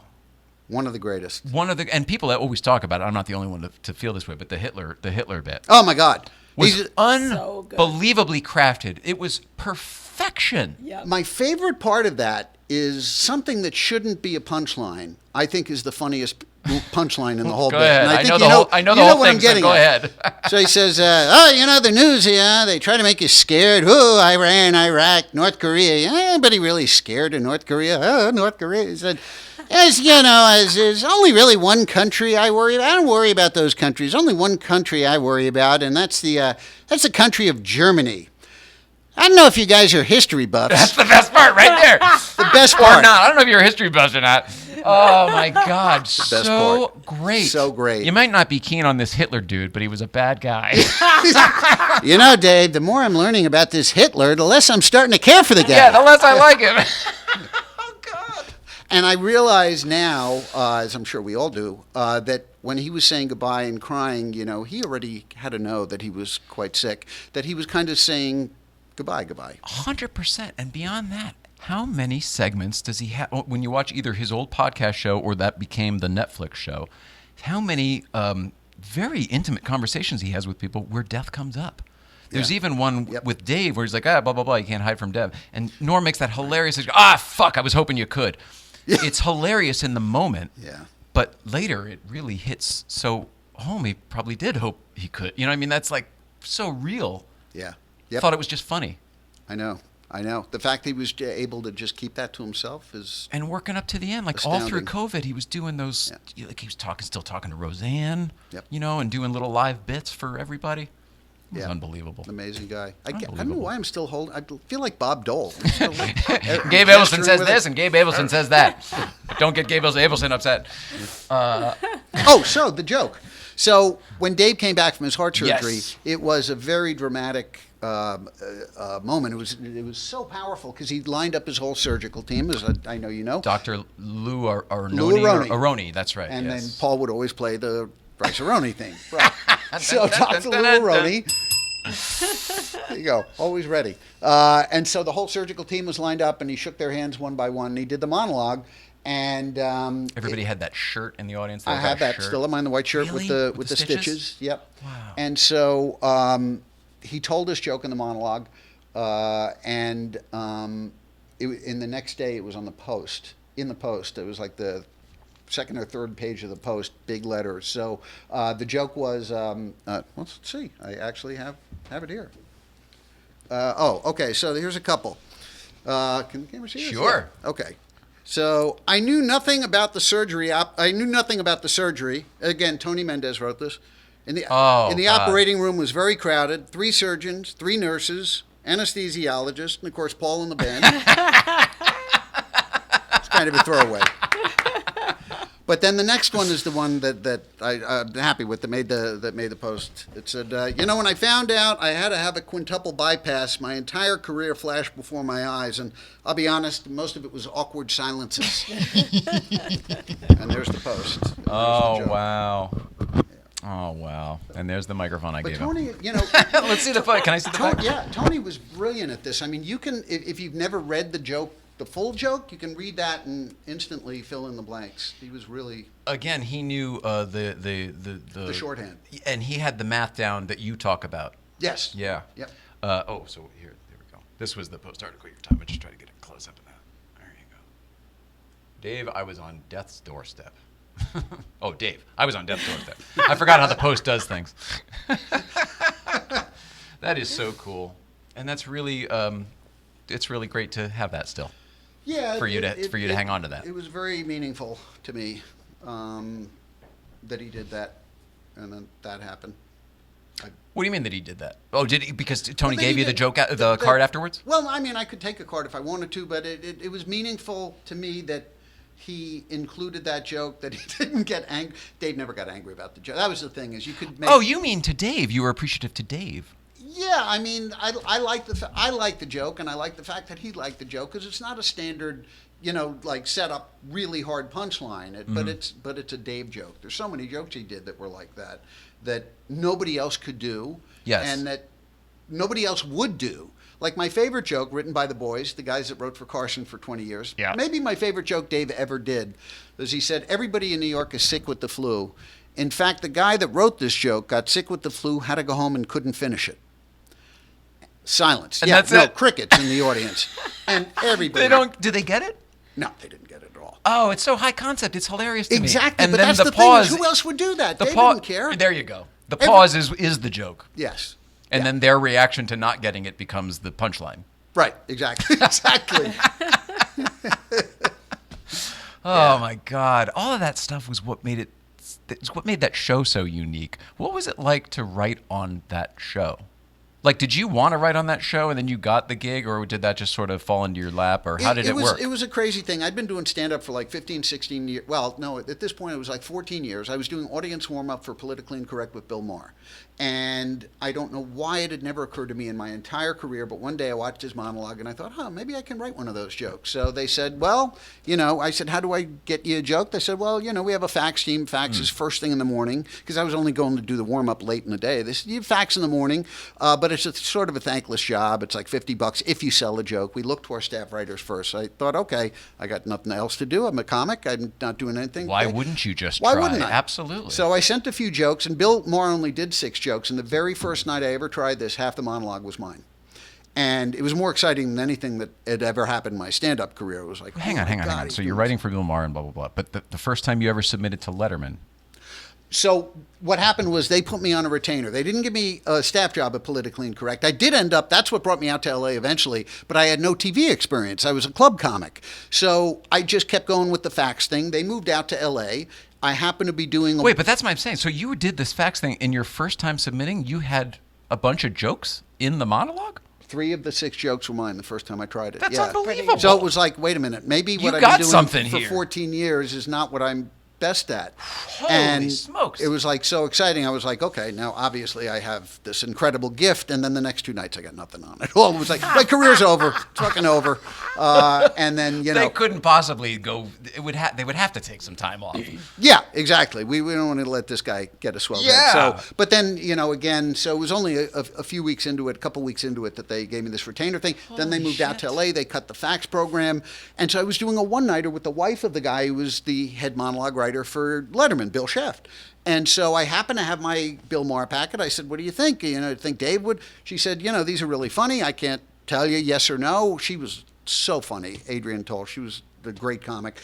And she, so she said, send them to Bill. And I knew Bill a little bit. So I sent them to Bill. And he said, these are great. He said, if you want to fax, fax. And gave me the same kind of story. And I started getting more and more on, and then the same thing happened. Took a little longer, a couple of months, but they put me on retainer there, and because it was CBS, and at that time, I think... Is this when they were doing it at TV City? Politically incorrect? Or Yeah, Dave? no, this is Dave. Oh, okay. Sorry. Dave. So Dave's at CBS. Right. So, Got it. but Bill it's the only show where there was only one monologue writer, which was Bill Sheft. All the other people were faxers and the boys that wrote for Carson. Is that right? Yeah. And the yeah. Stengels weren't there yet? They No. were. Oh, But they nobody were. else had anything. It was like his own. Oh, they all wrote for the show, but not the fiefdom, monologue. But not the monologue. Gotcha. And, even my buddy Joe Toplin, who wrote the book on writing for late night, which I use as a text in my class. Great book, right? How to Write for Late Night Television. He didn't write monologue jokes for the show while he was there. He's a brilliant monologue writer. But so that was entirely, that's why it was a terrifying position, because it was all on my shoulders. And it was my first staff job in TV, arguably the biggest one that I've had. So it was thrilling. It was, being in the room with this guy that I'd watched since I was in college. Yeah, so now, but my whole thing, you've changed the picture that I had mentally. I'm seeing you in the writer's room and the whole bit, but you weren't even with them because you were separate, working on a different project. Yep. It's almost like a different team, and it was just you and Dave, That's basically. it. And nobody Tony, else, basically. And Tony. And nobody else really had FaceTime with him, but the monologue was so important to Dave that it would just be me and him and Tony for an hour every day in his dressing room going over the jokes and often fighting over which jokes. And when I got more comfortable. Yeah. And it was just, it was... Was that a good time for Unforgettable. you creatively? Yeah, okay. Creatively, that was a Yeah. high point. Wow, that's amazing. But I couldn't write as many jokes as I did when I was faxing because I had 250 faxers jokes of which to pull the best from, tweak, and then put those, because Dave didn't want to read hundreds so you're of now jokes. culling all of those. Exactly. Oh, wow. And writing my own. And so I Wow. give him... That's a lot of work. A lot of work. Yeah. You sure you want to do that for us? Yeah. That's so cool. That's so cool. Yeah. And then, but I forget. This is when this stuff was on, right? This was like when he first moved to CBS. No, it was a close few to- years later because Bill was with him for the first few years. Okay. So this is what happened. So I'm doing this for Dave knowing that there's no position for me because they don't have any other monologue writers. And I've never had a career plan. I've just kind of gone out there and done that. And I didn't think, maybe I should put a packet together for Conan or Leno because, they actually have a monologue writing, the whole team writes for monologue. But I didn't. I was making my stand-up thing. I was happy getting my retainer money. Yeah. And out of nowhere, one day, Bill Sheft calls me up and he says, I'm leaving the show to write a book. Would you be interested in my job? And it's one of these where you remember where you were, what you were wearing, when the phone call came in. Life-changing. Life-changing. Absolutely life-changing. not just money, like opportunity, just whatever I always wanted. Here it is. Yeah, yep. And exactly. And it was, I was just giggling and crying, and it was crazy. So you said yes So I said yes, and I I'll almost take lost it. the job. because. Can I tell you a story? Yeah. Oh, okay. This is unbelievable. So I studied acting in college. Hang on. He called you to offer you the job. How'd you? Okay, go ahead. Okay, so All right, go ahead. so Bill tells Clean me up around here. Jesus. Bill tells me there are 5 guys on retainer, and you're all going to interview for the job. You said I just want to let you know you're the only stand-up. I think that was key. So what had happened was the other guys aren't performers. Right, they weren't Okay, performers. They're killer writers. That's why they were on retainer. But I'd studied acting in college with Lee Strasberg for 4 years. Holy crap. So yeah, it was he was already near the end. So But that's amazing. Yeah, it was. I mean, you should be an actor. I did. It's I a do. waste. I actually tried to send you a file. I was acting on a Discovery show. All right, well that's good because it's such a waste. Well, so and that's kind I'm of where from the the impressions come Strasberg from. School. No, I trained with him. So- Holy crow. So I did commercial. I did a lot of voiceover commercials, doing celebrity impressions and stuff. But I never got an on camera. Right. So right around this time, right before I get the Dave job, I go for an audition. This is when Frasier went into syndication, and so they created this character called Crane Man that watches Frasier Crane 24/7. Oh, he's a super fan. Yeah, Frasier's he's a super fan, exactly. So I go on this audition, and I say to my commercial agent, really, on camera, me as Dustin Hoffman as Rain Man? Okay, I'll go. And I walk in, of course, everybody there looks like Dustin Hoffman and Rain Man, and then Right. there's me. they're all like 5'5" and dark hair, and and you don't look anything like no, him. and I'm Or 5'11", that's and different blonde. proportions. No, and so I go in. I say, you know what, fuck it. I took the train downtown. I'll just do it, and I do my. Gotta watch Frasier. Yeah, I mean, I haven't done it in decades. So. Oh, it's a Rain. Oh, I Yeah, get it. so Instead it's of a Rain Wapner, Man gotta watch Frasier. Yeah, gotta watch Frasier. Oh, that's and the hideously voiceover. inappropriate. This is Crane Man, whatever. So and I'm pacing my inappropriate. room, and it was going to be a national ad, right? Unacceptable. So I get a call from my agent, and it's always this way. When you think you ace an audition, you never hear from them. I'm thinking, when I walked in, I thought, why am I even here? I get the gig. My first on-camera gig, I get the gig, but now they have to make me look like Dustin Hoffman in Rain Man. So they have to dye my hair jet black. Now, I know nothing about hair dye, but apparently if you dye this black, it comes out red. And I don't know permanent from temporary, so they had to do 4 processes or something. You're a freaking guinea pig. And then they have to cut my hair like a mental patient. That's what I was going to say. He had that crazy buzz cut. That crazy buzz cut. Yeah. And they had to dye my eyebrows black. I came home and my children started crying. Of course. Who are you? With this complexion, with the jet black hair and eyebrows, and my wife was like, you got to sleep in the kitchen It's all tonight. in the impression. Sleep in the You kitchen. can't make you look like Rain Man. You'd have to do prosthesis. and Yeah, stuff. exactly. Like SNL, get them to do it. A wig is Exactly. cheaper than dye. Jesus. So at this point, I don't know that I have the interview. By the way, I didn't have it yet. So Oh my God. yeah. So you know what's coming. So here. you haven't even gotten the Bill Sheff. You just look like a mental patient. Yeah, I just look like a mental patient. I'm thrilled to do this commercial. Now Bill says, do you want to interview for the job? And I said, yes. And I said, But I Bill. look like I should be raking leaves at the asylum. Look, before I Hi, knew. Earl. Before I knew. You want some shrimp? Yeah, you get it.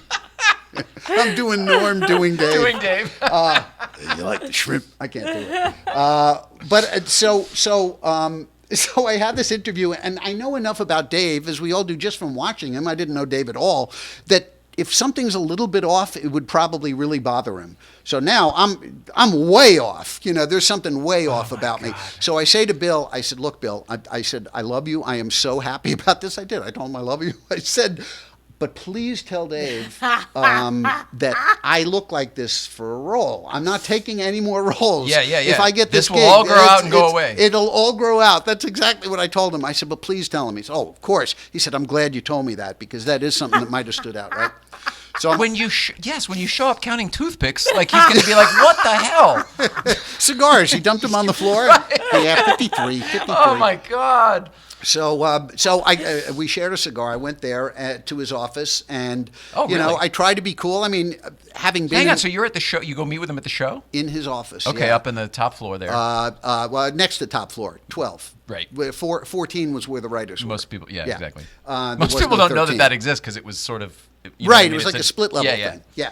So, so I go, I have the interview, and fortunately, I mean, as comics, you're around celebrities all the time, and so it didn't absolutely paralyze me as it Yeah. probably would have. Yeah. But I was still incredibly, nervous and He tried wasn't to just David Letterman. He was he was the most powerful man in broadcasting at the Exactly. time. It was a big deal. Yeah. It was a big deal, and the guy I looked up to, and so. But we had a great time, and we smoked cigars, and the very first thing he said to me, and this is so interesting.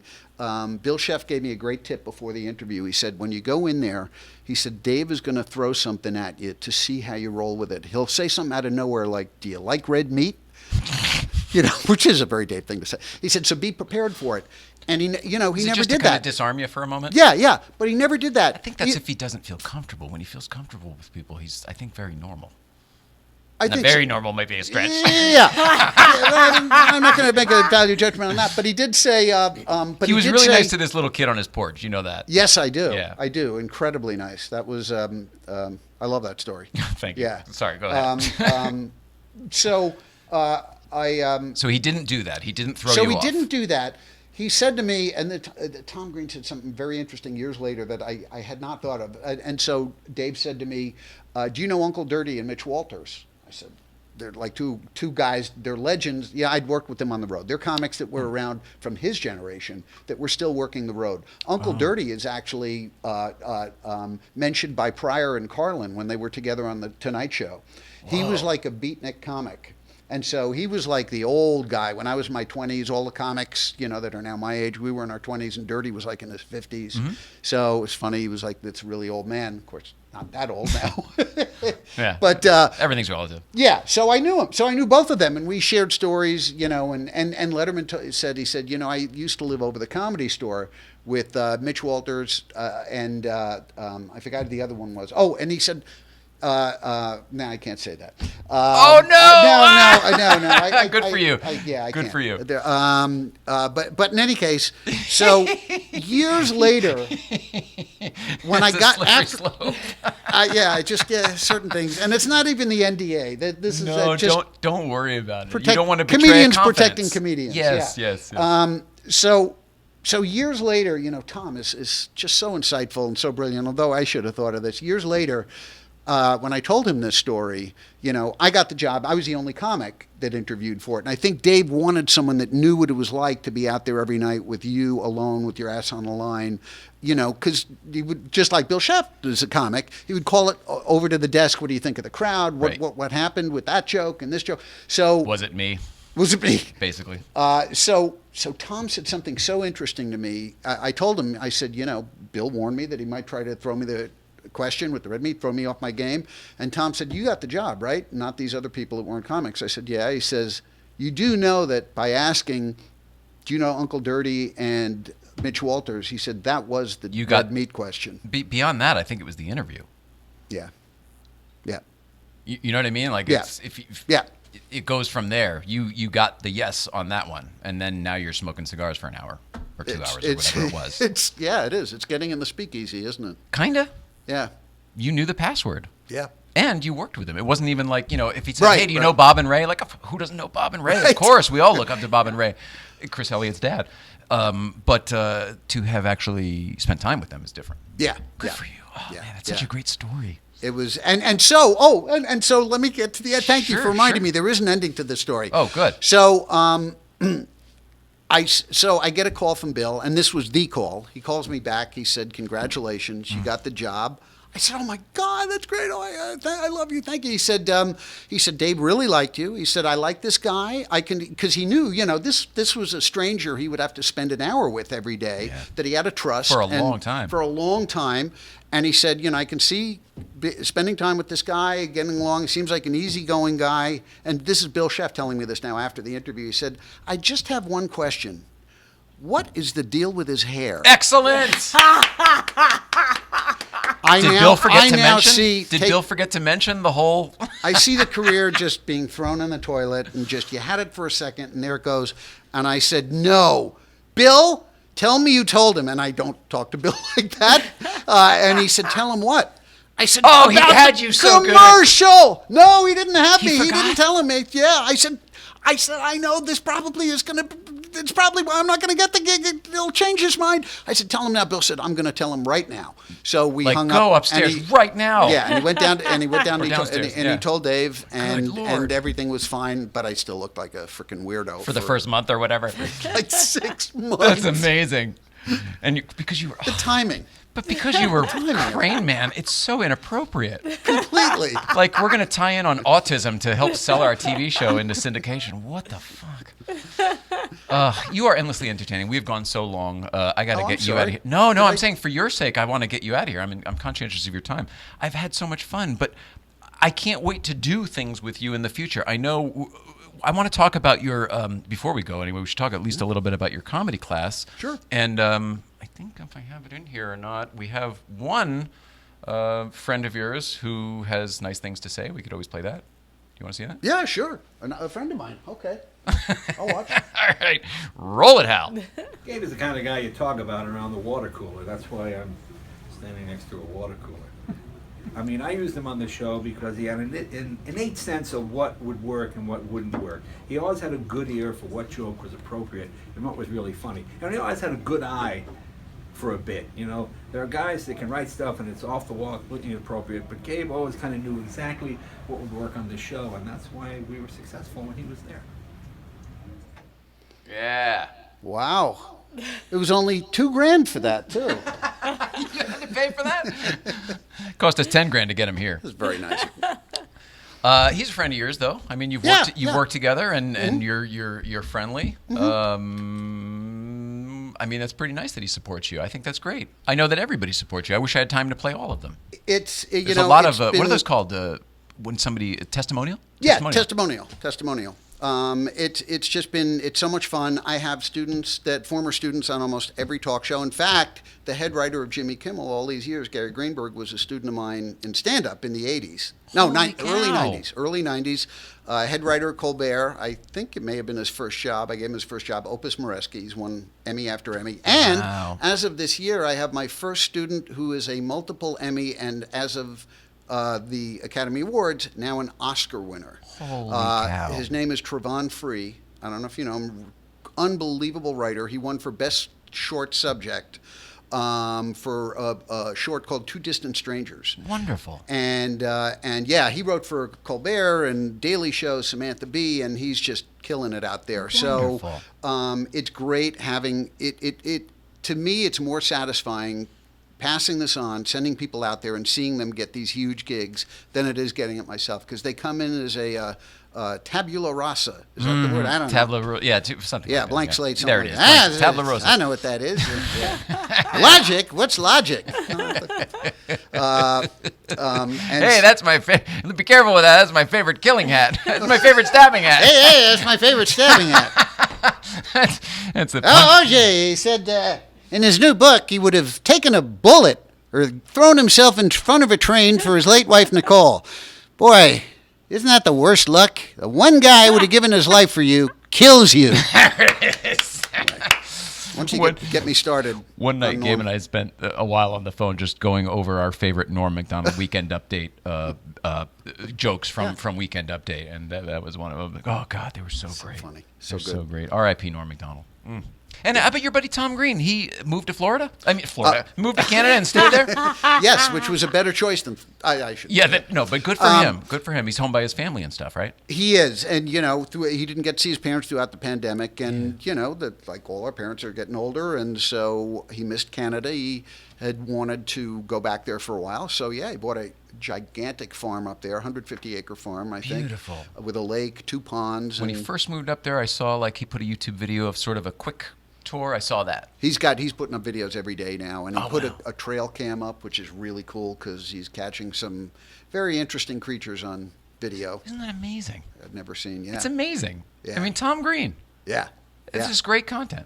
He's growing. Yeah, he's a great guy. And when I produced a show this summer on Discovery called Josh Gates Tonight, and Yes, it's wonderful. You produced thank that. you. And wrote it. And yeah. wrote. It was the only show I've ever worked on where there were only 3 of us, writer producers, and we each, instead of by committee, which is how every talk show works that Yep. I've worked on, each one of us had to write and produce an entire, well, actually 6 one-hour episodes. Soup to nuts. I don't like that myself. 70-hour work weeks. Did they call you a predator? They often call you a predator when you have to do that. You're a producer and an editor and a director and whatever the heck it is. Yeah, no, fortunately the You got to wear editing- all those hats, though. You do, yeah, you do. And organizational skills is not my strength. That No, is you're not you're an at artist. all. So but it was good to know that I could do that. I produced a million segments, but a whole show that was just a lot to keep track of. It's a lot. And write it, and yeah, so it was fun. But a fun experience. But a fun experience. So one day we had a guest drop out. I called Tom.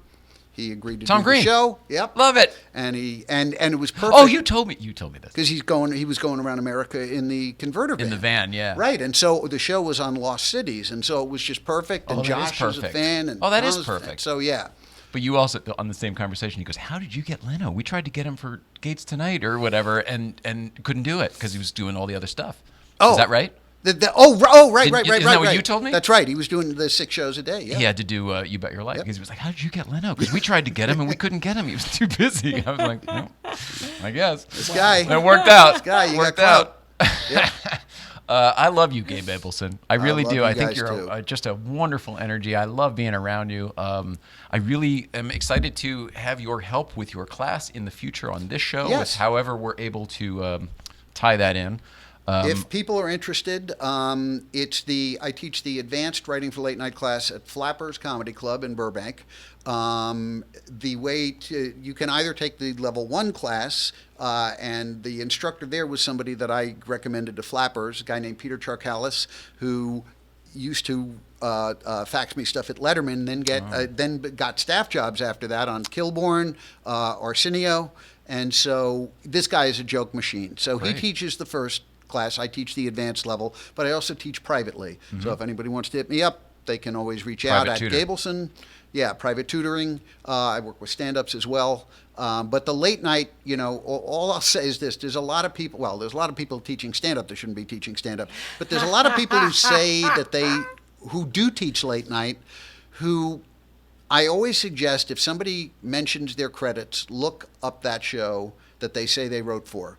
Because there are a lot of people that fax to shows and then teach. And there is so much politics and social navigation that you need to do on these late shows, plus being in the writer's room and knowing just the ins and out of that business, that if you haven't been in that world, faxing is not going to do it. You might be able to teach the joke construction, but you're just not going to know. You have to know what not to do too. It's not just about getting the job; it's about keeping the job. And I could mention names that everybody in this country knows that were there for because you work in 13-week cycles. 13 weeks fired. 13 weeks fired. If all you've done is this and put it through the machine, you have never learned how to read a rim. Yeah. And it's all about shutting the fuck up, eyes open, mouth shut. You know what I mean? Take it in. Yeah. Learn what they're doing around here before you frickin' try to go be king shit of it. Yeah. Well, you have to. You have to. It's a craft. People don't know that. Kids today. Kids. Don't get me started. Bye-bye, Birdie. What's going on? Nothing on this blue card, I'll tell you that. We are done for the week. We're done for the week. Tomorrow we're up at Breakfast Club. It's GVBC. Fridays, 9 to 11, up at Newcomb's Ranch on the ACH. We will be up there.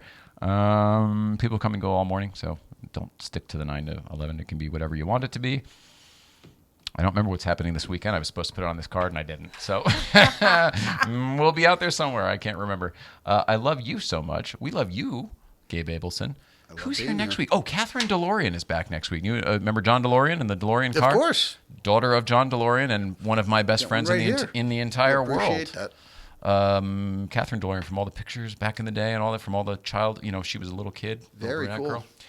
So she'll be here next week, and that's it. Love you. We love you. We all love you. And please love one another. We'll see you out there. Peace out. Peace out. Peace out. Says the 63-year-old.